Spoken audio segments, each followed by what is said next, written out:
All right, welcome to Inspired Parenting Presents. Let's talk parenting, and we do this every Saturday now. We talk about one of the parenting topics. My name is Prashant, and I'm a parenting coach.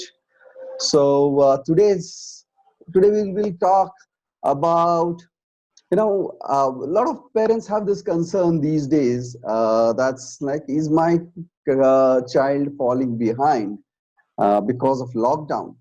And typically when they have this concern, this is regarding the academics. Schools are not running with full potential. Then basically the physical schools are closed. It's all online classes now, and online class means lesser number of classes. Not just that, but teacher student interaction is very less or not to the optimum level. Because of that, there is going to be some impact on in terms of how child performs academically, and we're going to talk about that. And we will also talk about in this scenario,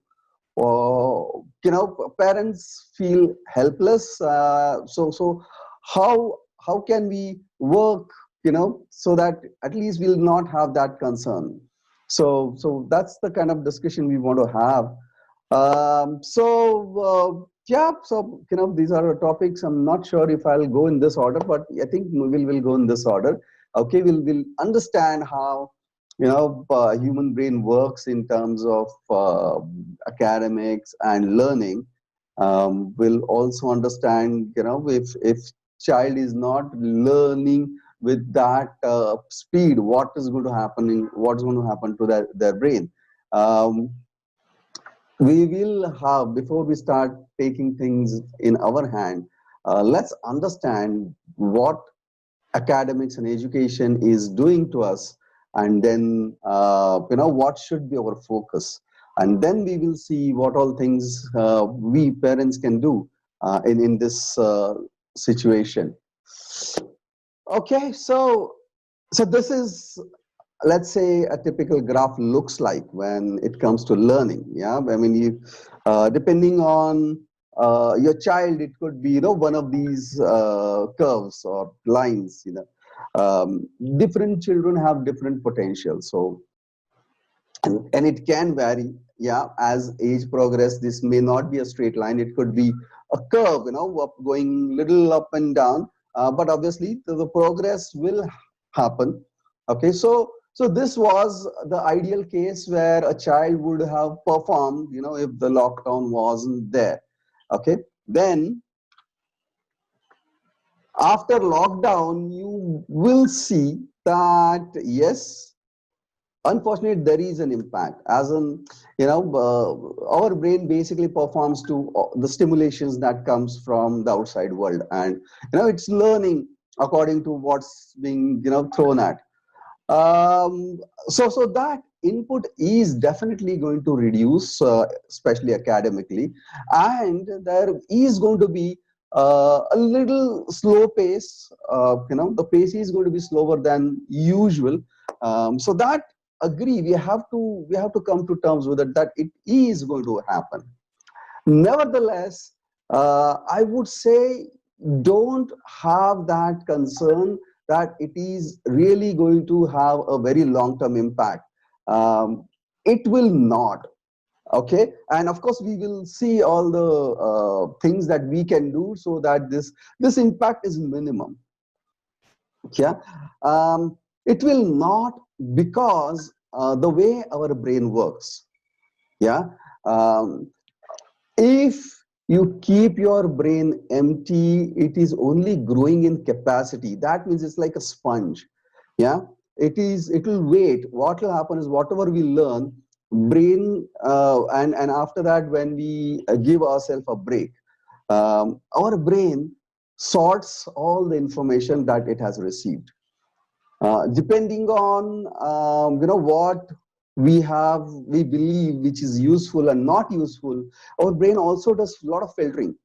So if the things that we believe is not useful, brain will kind of discard it, if it doesn't find too much of association of with whatever we have learned, our brain is going to put it away. Yeah, but when that happens, brain is actually, hardware is growing in capacity as the age progress. For a child, the hardware is growing in capacity, and when there's an opportunity to learn, okay, it's like a sponge. It will absorb all the knowledge that it has been thrown at. Yeah. So I would say, don't have this concern that, if I don't teach my child right this moment, at this age. We will have a more detailed understanding of that in a bit. Okay, how we can work for every age group. Yeah. But in general, if we don't give them too much of distraction, okay, if we don't feed them garbage, if we keep their brain empty, if we allow them to get bored, okay, when there is a chance, when there's a new stimulation starts coming in, the learning speed be much higher. In fact, it can make up for all the lost time that it has lost. Okay, so I would say, don't have too much of a concern. I'll quickly tell you my story. I was a very poor student when I was in for first 5 years of my life. I was studying in English medium, and uh, after fifth, I moved to Marathi medium. The problem was that I couldn't understand a word that's being said in English medium school. So if I wasn't from a background where there's a lot of English speaking happening, and so I was struggling to learn. So this is yeah. So I was learning. I was struggling to learn, and then. Um, so during the time, the period that I spent in for first till fifth, okay, so almost till age of 10, I was or 11, I failed in fifth standard, so I repeated that standard. Okay. I wasn't receiving any input from outside. Okay, what I was doing, I was just playing. But I never used to do homework. I used to hate homework, and I used to go through a lot of punishments. And I used to think, punishment is easy in terms of, when it compared to the amount of play that I get. So I would rate them out. And when I started learning in Marathi, suddenly I was able to understand everything. And I made up for all the lost time. Okay. I was learning very fast, and within a year, I was competing with top 10 students in the class, and another 2 years, I was one of the top guys. First or second, I will always compete with one of the students. So that's what happens. You don't worry. Your child will make up for the capacity. They will always perform to their capacity. Of course, I had that capacity. It was dormant. So don't worry. Your child will find her way. To make up for all the lost time. So all we have to do is remove the distractions, like I said. Uh, so coming back to, so we talked about it. Allow child to get bored, and that will keep their brain empty, and the empty brain is fertile ground for a lot of creativity. And I believe I'm quite a creative person, in spite of being so much of technically learned. There's a lot of element of creativity that I keep working with. And then this is because of that initial period where I didn't had anything to do, apart from just playing and fooling around, because I didn't want to learn, because I didn't understand how to learn. So don't worry. That's the message I want to give. Second, Message that I want to give is we need to focus not just on learning, as in learning that enables you to make living. If you see, our academics is more focused on learning for making living, as in they are just making us employees. So I would say, uh, don't worry if that learning is lost, okay, for a while, of course. And when you start taking matters in your hand, I would say, let's focus on more important things, and that is life. How you can enable your child for life, rather than just running after making them as a employee or working towards that. So, as a parents, what we can do? Yeah. So, parents' role. I would say the first and most important is interaction. Yeah, especially if they are younger, as in 1 to 5 years old. This is most important. You need to talk to them. You need to keep interacting with them. That's the thing. It's not just talking to them. Interaction is very important, where you would ask a lot of questions to them. Not, if the child comes and they will ask you a question, don't immediately give answer. Try to have a conversation for, okay, what do you think, how what is I mean, how can you imagine more in this area, can you explain me more. So don't drop the conversation by just answering things to them. Try to have longer conversation, try to have more interaction. Okay, children love that. So parents' role is to have a lot of interaction with their children. So that's one of the things that you can do, and this is across the age group. Doesn't matter. I would say, what age your child is. Try to have as many conversations, as much longer conversation as you can have. Okay, so that's one. Second is play. Play is healing. Need to understand this, that play, as in, a lot of times parents feel if the child is playing, it means they are not just wasting their time, but they are not taking things seriously. But as a parent, we also have to understand that life is not about taking things seriously. That doesn't mean we will not make them responsible. It only means that we'll make them light-hearted. Okay, so it basically teaches us to be light-hearted, and there are a lot of advantage of being light-hearted. We'll talk about it someday. Play and being playful is how important it is. But most important thing is that when we play, we kind of release chemicals in or hormones in our body, which are good for healing, all kind of healings, mental, emotional, physical. So it basically boosts healing in our body, and that's why the play is very important. Okay. So play with your children. That's one of the things that you can do in this lockdown situation, so that it will it will help them learn better when they resume back to their school later on. Yeah, so this is one of the things parents can do, play with them. Yeah. And of course, most important, as I said, that you need to stop feeding them garbage, because if they receive this garbage, then their brain is not going to be empty, and their learning speed later on is not going to be to their potential. Okay, so I would say, don't feed too many things to them. Just so that's why it's very important to keep them away from gadgets. Yeah.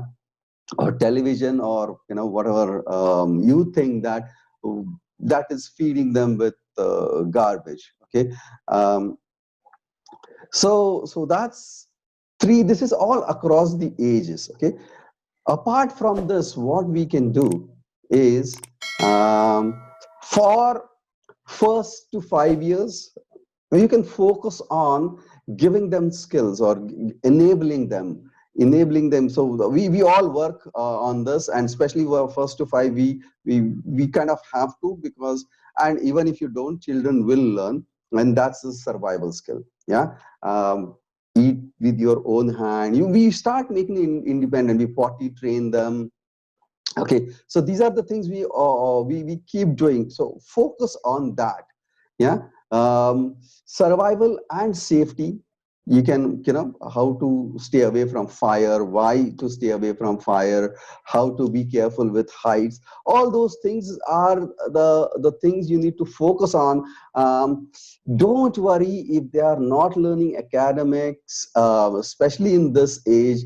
It's highly irrelevant. Okay, a lot of parents feel pressured that their brain is growing so fast, so we need to give them a lot of stimulation. I would say don't be worked out on it. Not that don't give them stimulation. You have plenty of opportunity just by playing with them or interacting with them. Okay, you can stimulate their brain, but don't worry academically if you're not making any progress. But the most important thing is to work on their survival and safety skills. Make them more independent to handle safety on their own. That's a thing you can focus for first to five.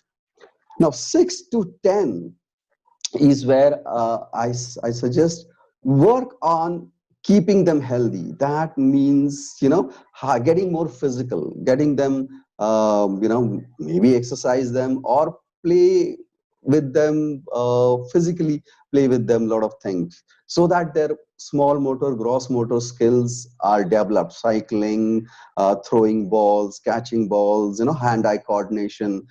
These are the things you need to focus on. Okay, and indirectly they will amount to their learning when they get into classroom. Okay, so there is there's a when you are doing hand-eye coordination and gross motor, small motor skills, your brain is developing lot of connections in your brain. Okay, and that is helpful for further learning when they get into classroom. So focus on that. Okay, habits, again we talked about it in earlier discussions. So you can work on their habits, give them reminders, and health, hygiene habits. Yeah. Academically, I would say you can still, don't worry about the lost time, but don't lose time for building their reading writing skills. Yeah, now this is where you can work with them. Okay, so that these children, because this is the age where the reading writing skills can be picked up very easily. So that's why I'm saying skills is what you need to work on. Habits is not what you need to work on. And reading and writing are these kind of skills. Yeah, language skills. Language you can start as early as from day zero. You expose them to a lot of languages, and that's very, interaction is very important. Yeah, but at this age then you can start working on reading writing skills. And of course all the life skills is what you can focus on, and that would mean cooking. Okay, you can work with them, all the sensory things, you can work with them. You work with them to get things, small things fixed at home, repair things, anything that will build their skills is what you can work. So washing clothes, I would say. What else? I'm missing something maybe. Anyway, so I hope you get the point here. Um, Skills is what you need to work on, and academically, like I said, reading, writing can be your focus. Yeah. Next, for 10 to 15 years, This is the age where now, since they have enough time, they're not engaged so much academically, then get them to work with you. Okay, if you are CA, get them to do some accounting with you, yeah, as an assistant. If you are a CA, sorry, if you are homemaker, get them to get into the details of cooking, elaborate things that you can be done, or specializing of in baking. Yeah, it all depends on what your child's interest is, and in fact, you can help them explore these interests. A lot of parents, sorry, children feel that they have inclination to do certain things. Well, I'll give you one example, and this is the time where which can be used for doing some in-depth work and analysis and basically trials of all these things. Um, our daughter, she suddenly felt that she is interested in fashion design. So we said, fine, let's understand fashion design. Okay, and I'll kind of given her time till 10th to get her focus. So she can try whatever she wants. So fashion design is one of the things. So she kind of hand stitched masks for us. Okay, she tried doing number of things whatever was possible in this environment, okay, in terms of stitching. Yeah, and now she has, once she has explored it, she feels maybe it's not her inclination anymore. Next, she wanted to see if she can get into acting, and then we had a discussion. I kind of explained her what all things could be done. So I suggested, let's do one thing. Let's record your song. She likes singing also. So would you be willing to record a song and share it with everyone? Yeah. So as an actor, you need to have that ability to show your skills to people. Be a performer. Be a show person. Would you be able to do that? And so then she got thinking, and then I explained her, you need to be basically master of one of the languages. Yeah, that would mean you need to do a lot of reading. Would you be able to do that? Now, when you read, so I'm giving her baby steps. Yeah. Yes, that's the goal. Fine. Let's work towards it. Yeah. And let's work towards it and fail early. That means basically try as much as things as possible and see if, there's a point where you can say, no, I don't want to do it. Yeah. So this is a good time, till the age of 15 or maybe 17, 18, you can allow child to go through this phase to explore herself, her interest, and really test that interest, whether she's really made for the thing that she thinks she is interested in. So I was giving her this baby steps. So let's do that. Let's record your storytelling skills. Yeah, because an actor is also a storyteller. So there's a voice modulation required. You should be able to face camera. Shall we record? So I gave her targets. Okay, let's do this, do this, do this, and then somewhere she realized, no, that's not what she wants to do. Okay, so this is a good thing.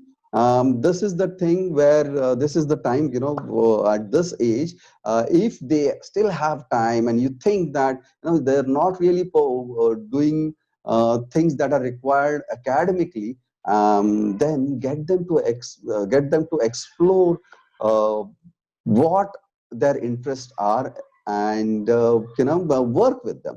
Okay, so this is where now what will happen is, once they kind of realize that this is their interest, then when they go back to classroom, there's a different conviction that they will have how to tackle maths. Yeah, right now they're directionless. If they have not really narrowed down on focus, a focus thing that they want to do in their life, uh, why to learn maths? There's no reason for me to learn math. There's no reason for me to learn language. But if a child gets her focus and um, uh, she has a different conviction, a different approach for any subject that she wants to learn. Yeah, and you can use this time to work with them to get that focus. All right, so that's it from me. I mean, that's how you can work with your child during this time that, yes, the academic pace is going to get slowed down, and that's nothing, uh, it's not a big deal to worry about. But if you still feel that, you need to get them up to their potential, what all we can do to basically have their potential realized. Yeah.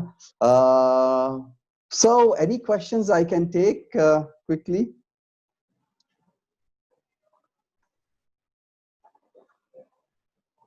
Yeah, and no questions. Right. So, since we have, yeah, there's one question I can see.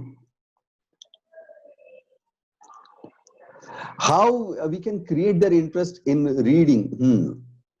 I wish I could answer this. Uh, um, I'm not sure. I think it's all will depend on how we can give them the things that interest them to read. So I'll just give you my experiments here. Our daughter also doesn't like reading. Okay, but then what I did that when she was learning for sewing, she wanted to be fashion designer. So I downloaded a number of books on sewing. Okay, and then told her, this is the book that will give you projects. Yeah, what all you can do in terms of exploring this, this area of your interest. So that was the motivation for her, because she wanted to explore something, and that's why she started reading the matters of her interest. Yeah. Another thing is that early age, you read them a lot of books. Okay. Use less picture book. I would recommend reading less of picture books, but uh, because we need to leave certain things for their imaginations.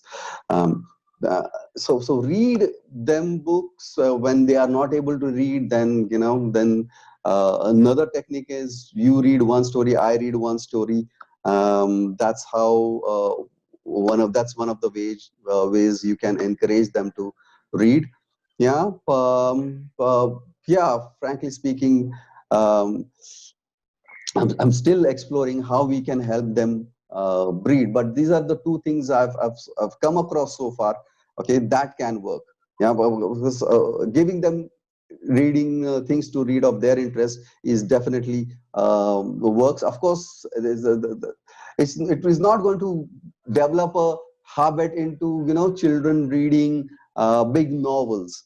Yeah, but of course, at least they will read what is of their interest. Yeah.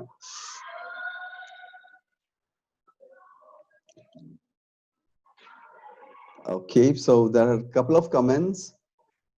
Uh, yeah. Oh, what is the age? So Prerna is asking, what is the age if child is visual, may read, else audiobooks for auditory learners. Okay, that's fine, but that's for learning skill. But in general, we also have to develop. So yes, it's a good skill to have reading. Yeah, doesn't matter what learning skills or learning inclination a child has. I would say any child can learn and can develop other learning abilities also. So if I'm a visual learner, I can develop kinesthetic learning. I can develop auditory learning. Um, if I follow those practices. So if you understand, we can do one of the discussion on sensory learning. Okay, so that time we can talk about this more. Yeah. um, but yeah, it will be a good, it is a good idea to develop different type of learning skills, when you know, if you, even if you know that your child is a particular type of learner. Yeah. So in spite, audiobooks is, yes, possible, but still, general reading skill is a good idea to have that as a skill. Okay, any more questions?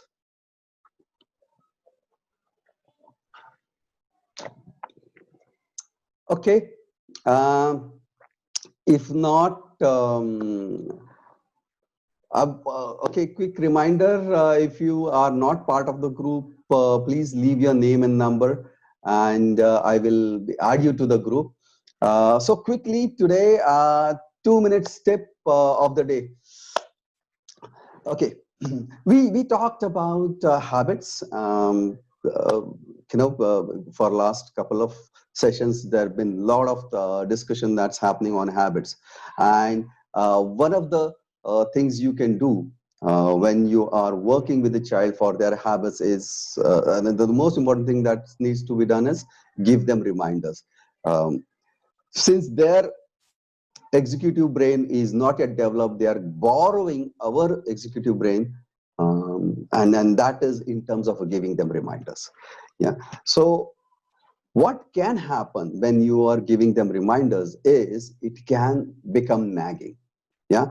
Because there are so many things they will keep forgetting, and you will keep reminding them, and that is going to lead to nag them.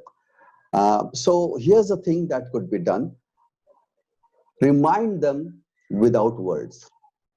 Okay, it's not very easy, but practice practice reminding them without words. So that would mean that when you want to remind them, you will have to get into their eyesight so that they are paying attention to what you are trying to remind them, and use a sign, so light, so that they are reminded that they have to switch off the lights, or fan, or books. Okay, so they are reminded to keep their books in their places. Yeah.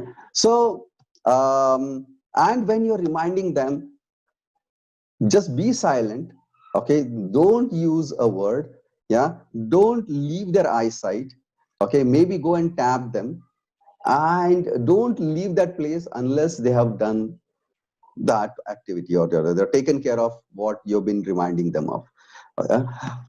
This will avoid a lot of argument, nagging, and words basically starts tug of war of egos. So it's good to avoid them. And so tip of the day is, parenting tip of the day is, remind them without words.